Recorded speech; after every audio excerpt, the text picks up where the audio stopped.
So we're just going to change the agenda around here a little bit as we have a delegation that's been waiting. So up next is a delegation. It's Cam1 from Borca with a presentation on upgrades to Little Lakes Recreation Area. Cam1. Thank you for having me. You sure mic on, Cam? You just have to... How's that? Perfect. All right, thank you for having me. Won't take long. Just get to the point. So we being Borca, have been, relating the messages to you and presenting to you since 2014 about just enhancing and preserving Little Lakes. It is an area that is again being used quite a bit by locals and visitors alike. Big picture though, I just want to step away from Little Lakes for 2 seconds, just some updates with Borca. We're starting this year with a Cranky Kids it's called, and it's a summer riding camp for kids age 4 to 12. I was approached from people that live in Pembroke who are looking to buy in Beachburg because of the natural resources and the access to those resources. They want to move here because it's a fun place to live. And many other couples that I've been speaking to, young families, are doing the same thing. They're looking at getting out this way into Whitewater Township. So we're doing something right to get people out here and using the recreational amenities that we have and the great quality of life out here. So this is one initiative that we have going, and this is something that they brought to us saying we would like to start this up. Can Borca help us? So of course we're going to. So we're doing our first volunteer meeting tomorrow night at the Lions Club, and then official registration is at the arena on April 16th. And it's going to be 2 days, two afternoons per month from June all the way into the early fall. So not a set week straight like a typical summer camp would be. We're kind of spreading things out a little bit too. And we're going to do a parents riding program as well, because the parents have to come with the kids to drop them off. So we're going to get everybody busy and moving around. And then our big race is on May 7th. That's our annual fundraiser. Up to 250 racers from all over Eastern Canada come into this area Saturday, May 7th. And we do a big cake auction and a bake sale every year too, which usually sees about $700 on its own. And all these funds go back into our trails for signage, insurance, and machinery and so forth. So, and right now our event is the biggest non-sanctioned mountain bike race in Ontario. So Little Lakes.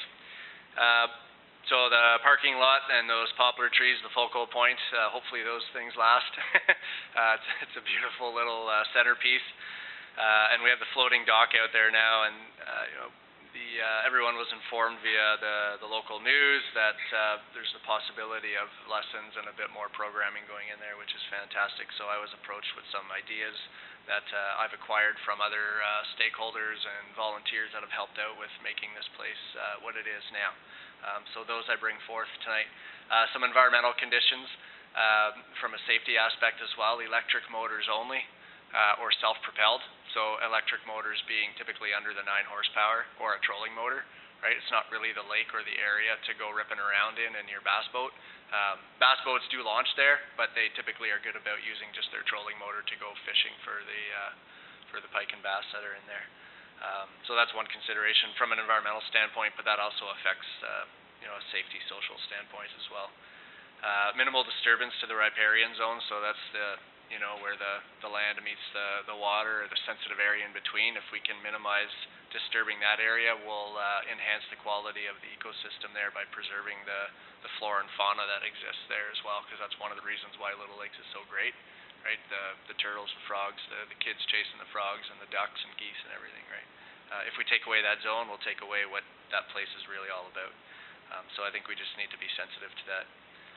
The location is a small location, right, in terms of parking. So I think it needs to be sensitive in terms of parking and overcrowding the area. I don't know how numbers-wise with the swimming lessons. I'm not sure how busy they get, or they were in Cobden. You would know better towards that, but.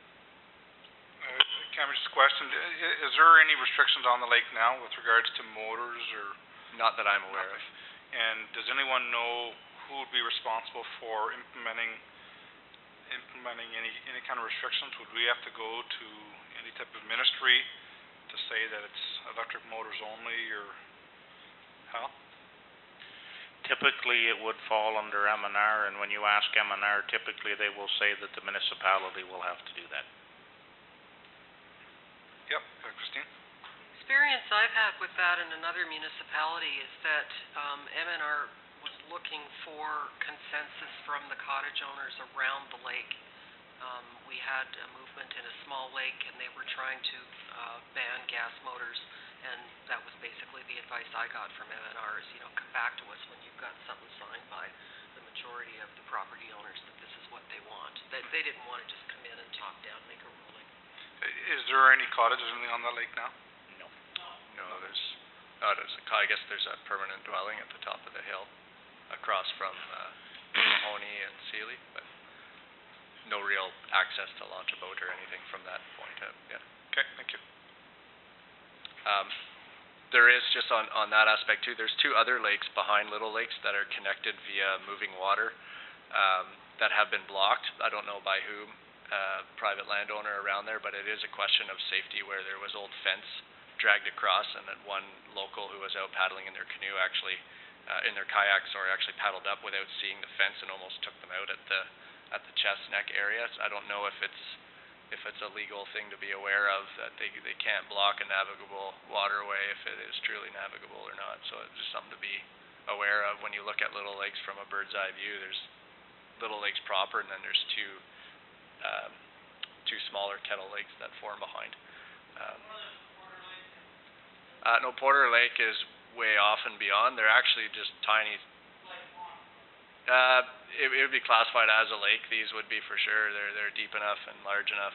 I'm sorry, I wish I had the map here, but when you're standing at the parking lot at Little Lakes, looking directly across the middle of the first bay, it narrows and it goes to another bigger bay at the back, and there's usually a fishing hut back there. Through the marsh, there's a canal that follows into those 2 back lakes. Yeah, amazing. You come around the corner and it's full of fish back there and turtles and the whole bit. So yeah, and then the same thing happens with the next lake behind it. It connects via a little waterway, but there's been debris dragged in there and old fencing and such to block. Yeah, just it's more of a safety concern than anything. So that kind of falls into the social considerations for the lake. So access. One possibility is just remove the boat ramp completely, and that'll offer more space when developing the beachfront, or however that's going to happen too, for smoother access into the water. If it becomes a question of safety with motors and gas-powered motors, perhaps moving the boat ramp will negate that right off the bat, and any kind of self-propelled activity on the lake will have to be carried in. So it'd be your kayaks and canoes and smaller fishing vessels. Just a possibility, because the boat ramp itself is deteriorating, so it'd be a question of, do we just redo the boat ramp or remove it completely?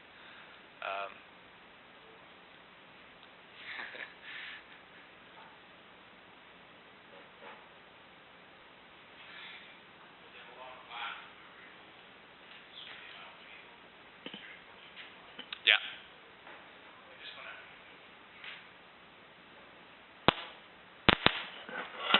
Yeah, we get a lot of flack for removing the boat ramp, Mm-hmm. because there are quite a few people use it for little boats and Yeah. stuff like that. Yeah. No, No. just once I've run into a massive boat doing donuts in there, but it was only once, so they got a look, let's say. They haven't been back. One other thing that came up was access to the lake in terms of getting to the lake itself. Kids are walking on the side of the road or biking on the side of the road. The possibility of approaching the resources that be to have one of the shoulders paved to get there safely, because not a lot of the kids in town will drive there. It's going to be the younger crowd, and you'll come across them walking along the gravel shoulder. So that's a question of safety if it becomes busier. Renfrew County said they'd be paving all their shoulders as they repair the road, so maybe that's something we can, when they go to do that road, we can push them. Right. Yep. Yeah, that would be an idea. Mm-hmm. Even from the top, is it That might Watchhorn? be years, so Could be, yeah. perhaps, I don't know if you want to make up a motion for the next meeting that, or request, or if you can make a request of the Renfrew County roads department. There is another option, trail. That's where we come in.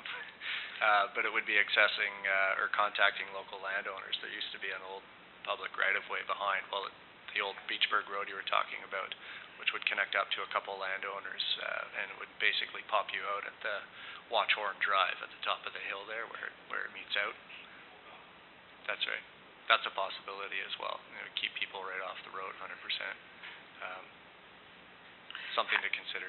Has the property been transferred over to those property owners, or does it still remain an unopened road allowance? Could be something we could look into.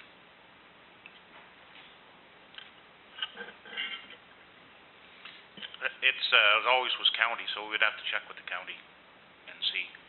And they will probably tell you to get permission from the landowners also, even if they own it, just for, make sure everybody's on the same page.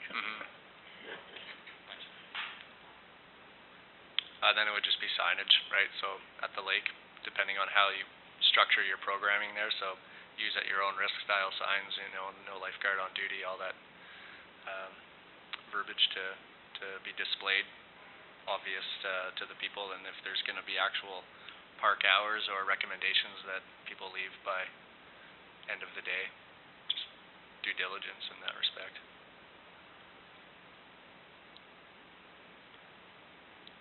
From the economical side, so keeping it free if possible, so that everyone can access it, and if we keep it little, and I have that in quotes, so if we just kind of start simple with some basic ideas to slowly progress with this area, just so we don't impact it too heavily and lose, the kind of the cornerstone reasons why we started to protect it in the first place. And waste control, I don't know what was discussed with the township for waste control. There's always the method of pack out what you pack in. There's no garbage receptacle sitting there that someone needs to go clean up. It's if you're going to come in there for the day and you're going to bring home what you brought in. So far, we've seen that happening, which is great, because we all know it used to be tons of garbage dumped there and computer monitors and the whole bit, and now it's minimal. So, Christine? Thank you. So for infrastructure then, Cam, you had a couple of ideas about a pavilion kind of shade structure. Yeah. This ties right in with Hope's report about the swimming lessons, and we have an MNR restriction that we can't do anything to fix up the drop-off at the beach until mid-July.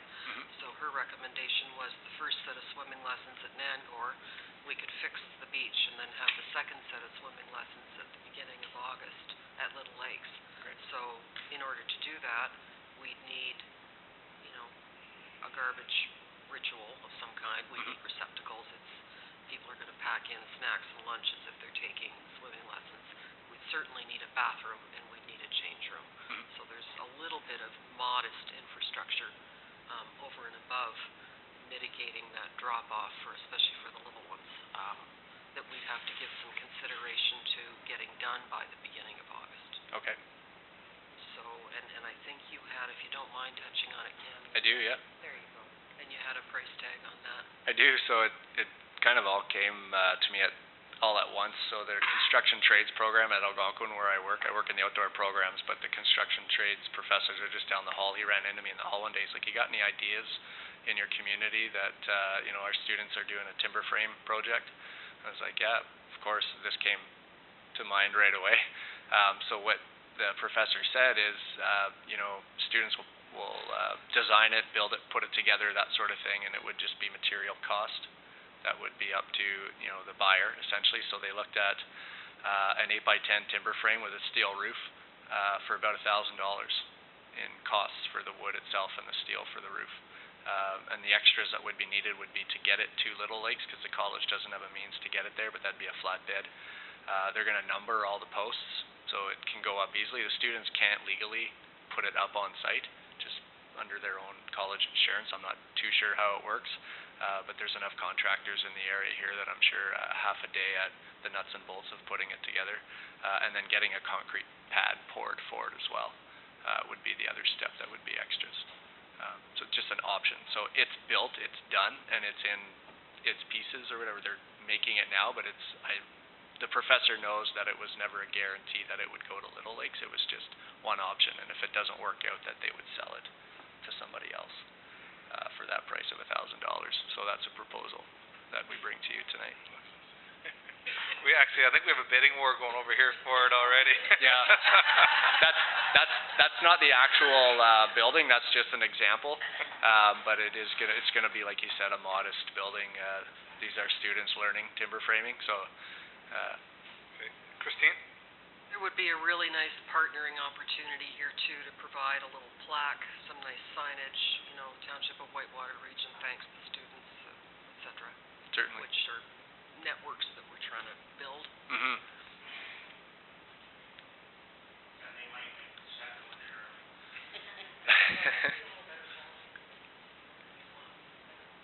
Yeah, work out the kinks. Well, seeing as how I think you presented three things there: cranky kids, and you didn't ask for money. And a chicken run, you didn't ask for money. And for this, I think it'd be a great addition to the township for very, very little cost. Anyway, that's my own spin on it. But if anybody has, I assume you're done now. Presentation, or do you have any more? Well, I had pictures of the potential outhouse ideas as well, but that was Okay. it. Okay. I can go to that. Yeah, sure. So Let's see it. it's just the washrooms and change room considerations. So location-wise, there'd be certain standards you have to abide by, I'm sure, for a facility of that sort. But what I've seen down by the river that's worked really well at the public put-ins for the kayakers is what Dirk designed from Owl Rafting, and I think he had Jeff Johnson Holmes come in and put them together. But it's a simple idea that looks like this, open concept, outhouse style. It's got a holding tank underneath. I think there's 2 bays on this one with the venting system through the center.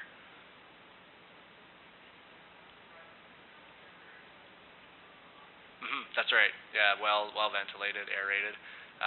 That's in the center, so that's the venting shaft that goes up from the holding tanks up to the top.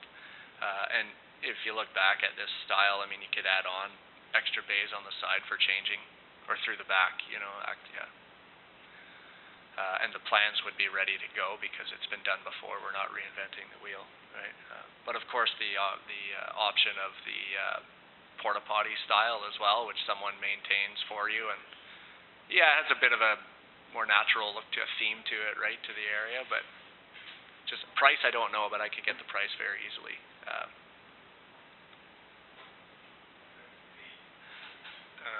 CAO? What you might want to think about doing is that we could do these improvements perhaps in stages and have the porta potties to get through this year and build the timber frame structure, and then next year the bathroom project could happen. Possibility. Yeah, kids can, I don't know, can you change in the porta potty? It's probably not all that pleasant. Yeah, I don't know. Do they have? For the sake of a 2-week swim lesson program for this year, it might get us over the hump. Councillor Mackay? I just want to say about that lake, it's unusual because most of the lakes are more minerally and dark. That must have a limestone base because it's got clear water, both them lakes. The other lake on the other side too, Steve. That's right, yeah. So it's really nice water compared to, like, the Ottawa River is dark, but you can see down at the lake. It's nice. So I'm assuming That's it's around beautiful limestone. lake. Yeah, spring fed. It's Yeah, it's nice. fantastic body of water. Warms up. Yeah. It's a gem to have in the village itself to protect that and enhance it if in any way we can would be very important to the well-being on all standpoints for the community for sure. It's a big draw point. So there's lots going on here, but I do have a motion, and the motion really pertains to the timber frame structure. So do you want me to read the motion and see if that suits, or see if we need to add to it? Okay. Be it resolved, the Council of the Township of Whitewater Region agrees to cover the cost of materials for the Algonquin College Heritage Trade students to build a timber frame shaped pavilion for Little Lakes, up to a maximum amount of blank, and I put $1,000 in there that I saw on the screen. The township would also transport the structure to Little Lakes site to be erected by community volunteers. The An agreement will be drafted stating that the structure is owned by the municipality. Councilor Rieger? Would move that. If you need a mover and a seconder, I would move that. Okay, Councilor Jackson? Do we also need to include the cost of the cement platform at all, or paved platform? Not that would be paying Algonquin College for that, but do we have to include that? So who would install, the student obviously can't do that, so who would install the cement pad? It so just happens that after their timber frame component, they're doing their concrete component. So and he just mentioned that to me the other day, so I'm gonna chat with him tomorrow and see. What also I wanted to do was chat with some of the local concrete companies and see if it could be an in-kind donation to have that done. And as you had mentioned, a plaque, you know, recognizing that company as well. And So we don't need to add so by the sound, we don't need to add the concrete on here now? You're gonna have a discussion and we can come I back will to that. discuss it and have an answer, ideally by early next week.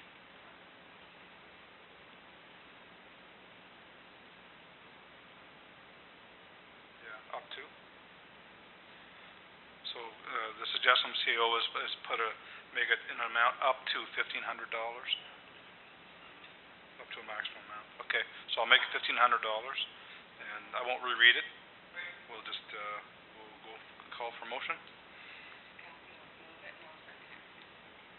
Yes, you're right. Darryl, so Darryl, do we need somebody to remove it?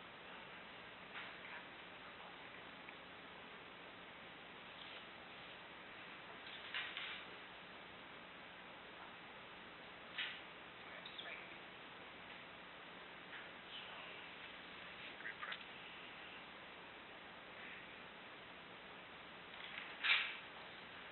All in favor? Carried. Thank you very much. Thank you. So, Very much we look appreciated. forward to an update on cement and, Certainly. Would there be anything against if the students could come and pour it, from a legal standpoint? Is there I any? think we would actually love that. Yeah. Well, obviously we have to wait for the snow to melt and the ground to adjust, but yeah. We can discuss via timelines, of course, with that. And location too. I'm not sure about location, what you want to do as well for this.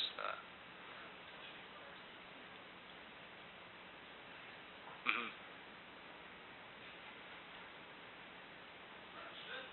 That's great. Thank you so much for your time in the late evening. If Great. there's, Thanks for coming, if there's Cameron. any bakers in the crowd for the spring chicken, by all means, bring some baked goods by on May 7th and we'll... How about bikers? Bikers too, yeah, of course. Different bikers.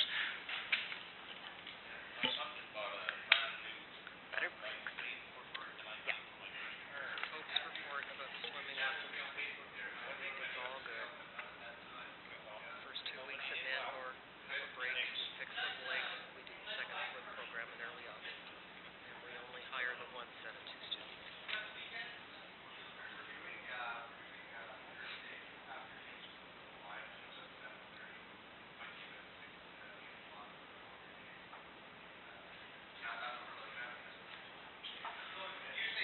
Mackay, socialize later. Give him a... We're recording.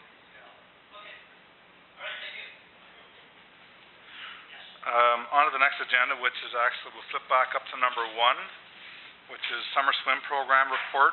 A report tabled by Deputy Clerk Dillabo. And basic Cole's notes of this one is Muskrat Lake won't be suitable this summer to run the program. We would start the swim program at Nangor Resort. I believe take a 1 or 2 week break, and then bring it to Little Lakes in August. Part of the problem is that we can't mitigate the shoreline at Little Lakes until mid-July. That's an MNR requirement, so, but in light of this structure, I think we could probably piece the timing of all of that together, and Hope's recommendation is that staggering the swim program that way would mean we'd only need to hire the 2 students. So it was originally discussed hiring 4 students running 2 programs. Now we would just stay with the 2 students and run 2 separate programs, one at Nangor and the second at Little Lakes Estates. Okay, so everybody's had a chance. Any questions? I do have a motion to read, if there's no questions. Be it resolved, the Recreation and Culture Committee recommend to Council of the Township of Whitewater Region to hire 2 students for the 2016 swim program to run the first session of lessons at Nango Resort in Westmeath and the second set of sessions of lessons at Little Lakes Beachburg. All in favor? Carried.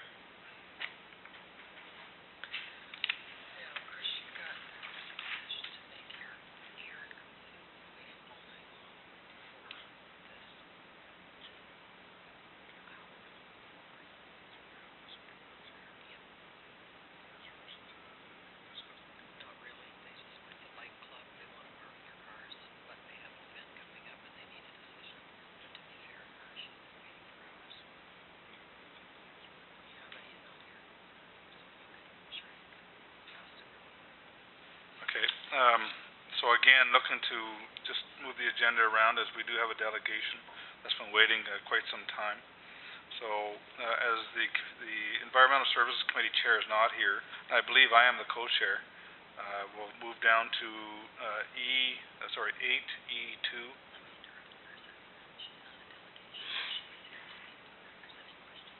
Okay, so it's the Muskrat Lake moving forward issue.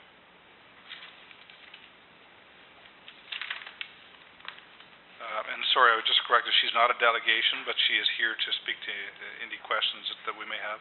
So if you just want to come forward in case there is any questions.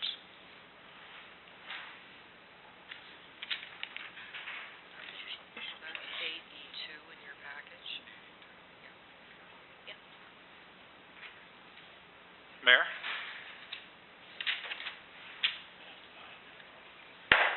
Oh, don't do that. It probably just needs to be cleaned or the wire's broken, or if you can use Kathy's. Okay. Sorry. That's all right. They're really expensive.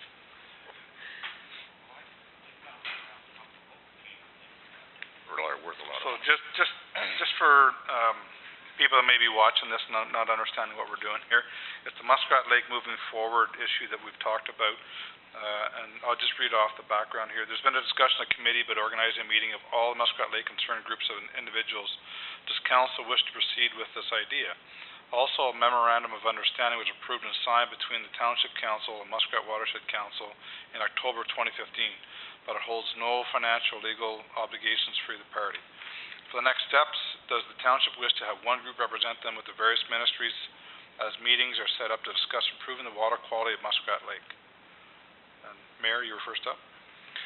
Yes, we, Councillor Mackay and I approached the Ministry of Environment, and they were in favor of moving forward with one group only. They don't want to talk to everybody in the country, obviously, and their preference really was to move forward with the already organized and completely set in place Watershed Council. And the Watershed Council, so far as I can see and what I've been studying, are the only people that have actually put money, have put money towards this and have rallied the farming industry to work with them. They have farming industry on site, and they have already been approached by Environment Canada to organize with M&R Oceans Fisheries, OMAFRA, and Department of Agriculture in the various ways. And so they have already made the first big leap. And so I am personally going to suggest that we put our efforts behind them also. And I believe, just to go one step farther, I believe Laurentian Valley has committed to them now too, and they have asked us to have a representative of our council on their committee, and so when that will be a formal request, I believe. So I'm prepared to back them as our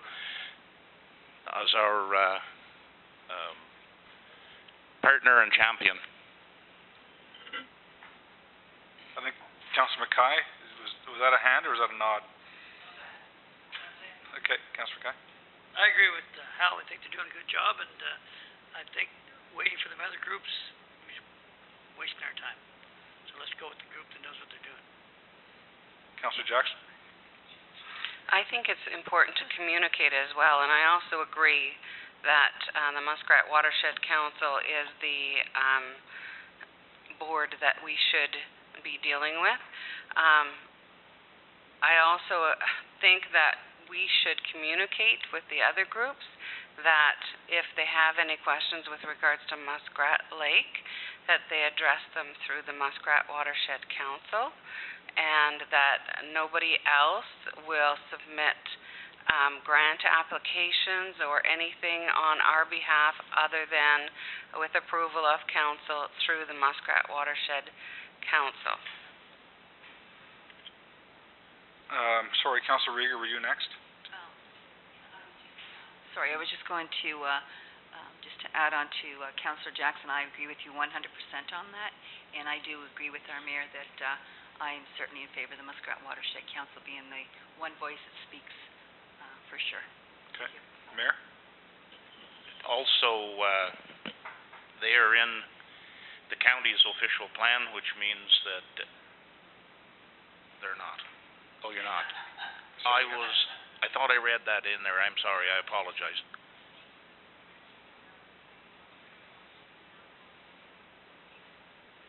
Sorry. Yeah. It doesn't say Muskrat Watershed Council. It does say a watershed improvement group.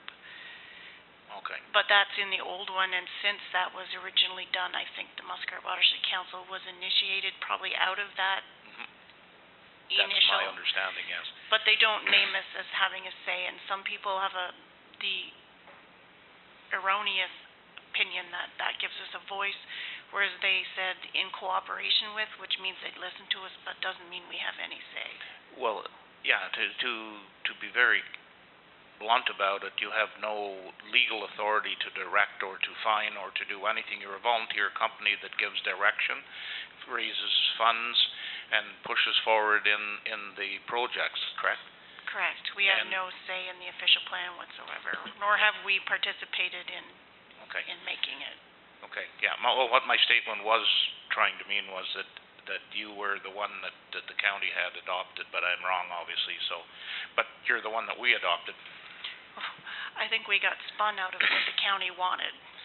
Another thing I want to mention, too, is you guys have come ahead under adverse conditions and rumors flying all over about all of the things you were doing were just for your self-interests, and you name it, I've heard it.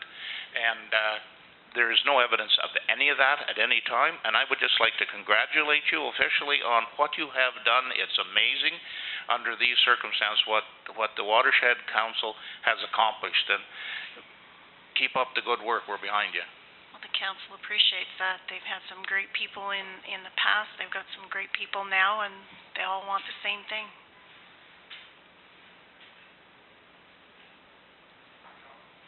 Councillor Jackson?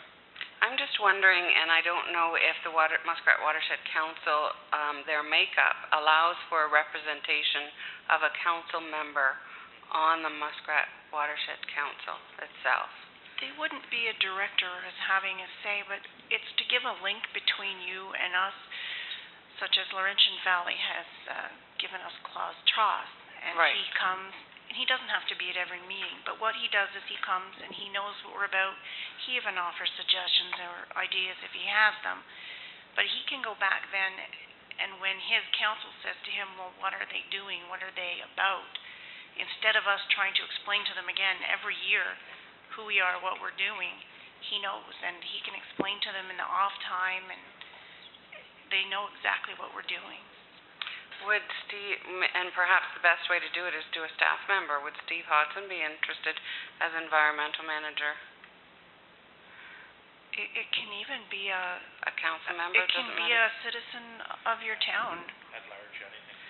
It'd be just nice to have that contact, that if there was any questions, you know, even at a staff level during the day, that, you know, at Laurentian Valley, there's Claus Trost, who is at Laurentian Valley office, Monday to Friday. North Algona Wilberforce has sent a Devora, I can't remember her last name, sorry, off the top of my head, but she's their representative. But maybe, Steve or Hope? you could ask Steve or somebody that might be interested to see if, they'd be willing to sit as a liaison as well. Certainly, I wouldn't mind asking. My only comment to that is I believe your meetings are at night. 6:30 at night, Yeah, yeah. so that would be yet another night meeting for a staff. Would anybody from council be interested in maybe sitting on the committee? What nights do you have your meetings? They're the third Thursday of every month. Like this, in April, it's the 21st. Again, that's why it doesn't have to be. I mean, it can be anyone as long as they show up Right. once in a while. Like, it's not going to be in depth, but just being there a bit gives them an idea of what we're up to and what we're about. I guess I am the only one that lives on the lake. Yeah. So I would be interested. I'm just thinking Tuesday night at Laurentian Valley, Wednesday night here, Thursday night there. But yeah. Be it resolved, the Mayor. I would be interested in being a liaison. I think that'd be fantastic. Do I even need to read the motion? Be it resolved that the Environmental Services Committee of the Township of Whitewater Region recommends to council that Councillor Charlene Jackson be appointed to the Muskrat Watershed Council, MWC, to serve as an information and liaison role between MWC and Township Council. Any more discussion? No? All in favor? Carried. You have to, she has to vote, there's only four.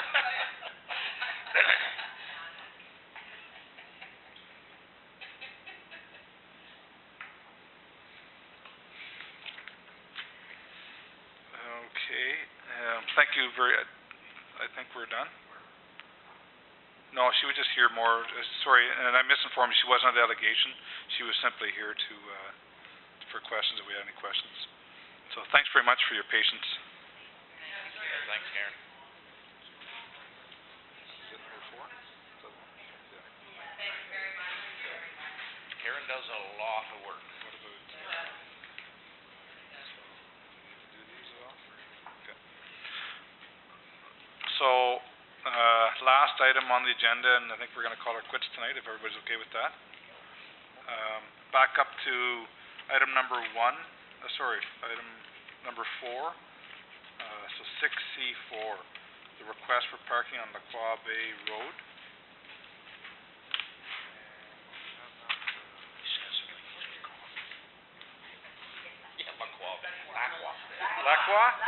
Lacroix. So if everybody's had a chance to read, and I unfortunately have not, but so there's a spring ride coming up May 28th to May 29th, Saturday and Sunday. Simply looking for approval to park between 10 and a maximum around 30 vehicles between those days at the end of that road.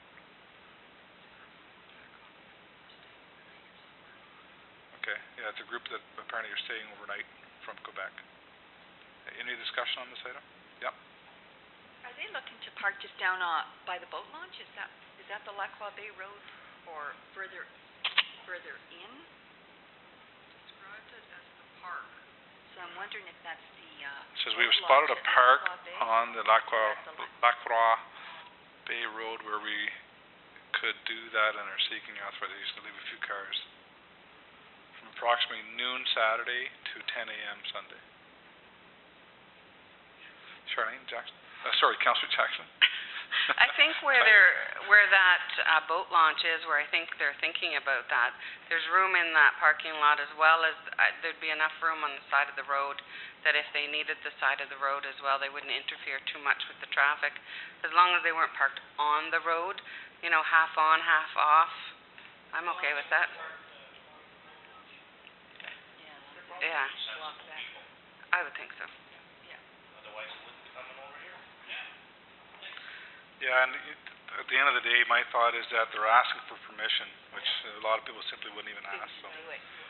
Yeah, I think it's, Okay, I have a motion to read. Be it resolved, the Recreation and Culture Committee of the Township of Whitewater Region recommends to council that the permission be granted to the Club Velo Placer. That's pretty good, eh? To leave up to 30 vehicles parked on Lacroix Bay Road at the park during their annual spring bicycle ride from Saturday, May 28th at 12:30 to Sunday, May 29th at noon. All in favor? Kathy, will you move that? Daryl isn't here. Sure I will, yes. You can just write it in. So we're all in favor? Carried.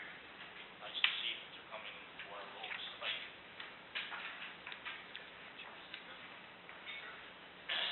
Alright, everybody?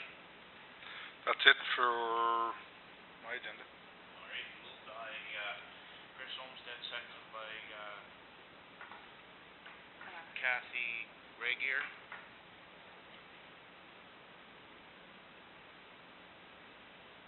Be it resolved that the council and committee of the Township of Whitewater Region adjourns the meeting of April 6, 2016 at 9:30. Can I make one comment? I noticed that the OPP billing summary report is listed on the agenda, and I don't believe it should be. I think on it there is a statement that says it's not to be reproduced or distributed to any public. If it's the same as what we had at Laurentian Valley.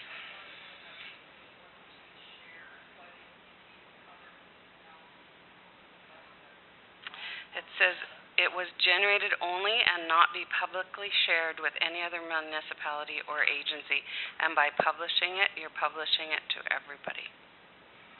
Well, it'll be a lot easier if they not to deal with it. I think we can view it. I just don't think it can be published on the website.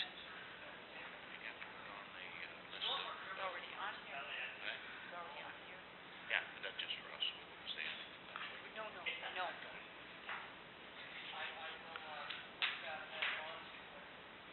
I'll move that item on to another committee agenda, and I'll mark it confidential in future. Thank you. Just ask him, could we, sorry, no, we haven't. I was just thinking of just asking, if it comes to us in the list of, that goes out in the, council packet, It's just for information purposes. It's not, we don't have to pass it, right? So did we vote for adjournment?